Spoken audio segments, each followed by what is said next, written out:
Another medium you could choose to do your art project with to create portraits or scenes from your runaway slave ads would be collage.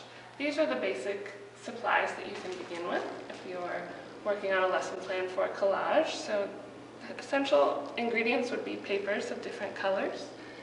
We have here some felts. You can incorporate some different textures. There's tissue paper, which can be used in a variety of ways, both as a smooth overlay or crumpled up for more texture.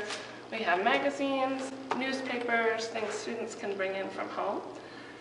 We also have glue, scissors, and just pencils for sketching.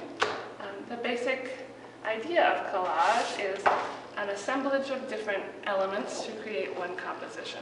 So you would encourage your students to sketch out the image first that they want to build their composition on, and then to think about the different materials that they have here.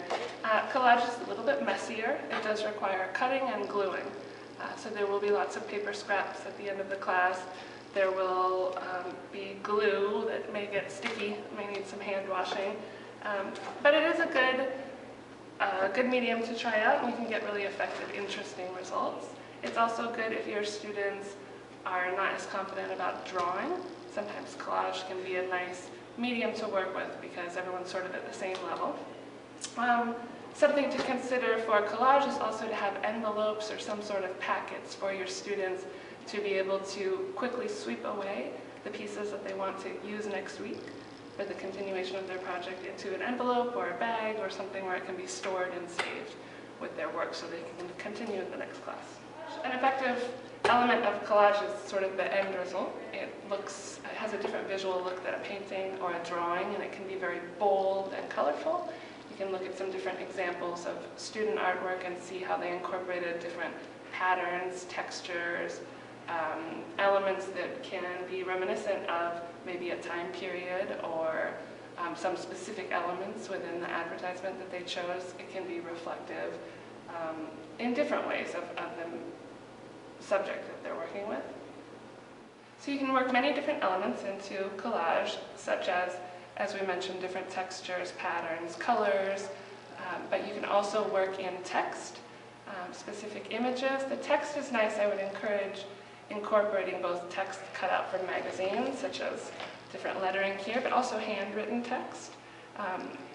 Students may want to actually handwrite or incorporate part of their advertisement right into their composition. The collage that I made for Qua, what I did is I started just as the students do by breaking down the advertisement itself, looking at the different details that are mentioned about this individual Qua, and then I decided what elements I wanted to work into my composition. So I wanted it to be a portrait of him as he's on his way, as he's escaping the plantation where he worked, but I wanted to show a bit in the background also some of the environment that he was escaping from, and then the foreground, some of the environment he's escaping into. So the unknown, we know that there's a bridge, so I incorporated a collaged element of a bridge into one area. I imagined him escaping into the woods, so this area on the side where he's moving towards is representative of the woods, and then behind him are collaged elements of plantation workers that I found in magazines, some things that I printed online. That's something else you can encourage students to look online for images that inspire them, or look at home and bring some of those images in as well for their collage. And then I used paint in the end, paint and some ink as well, to just unify the overall aesthetic image so that it had some of the same colors, some of the same sort of line quality, so that it became a final piece. And I also hand wrote the ad out and would ideally present it together.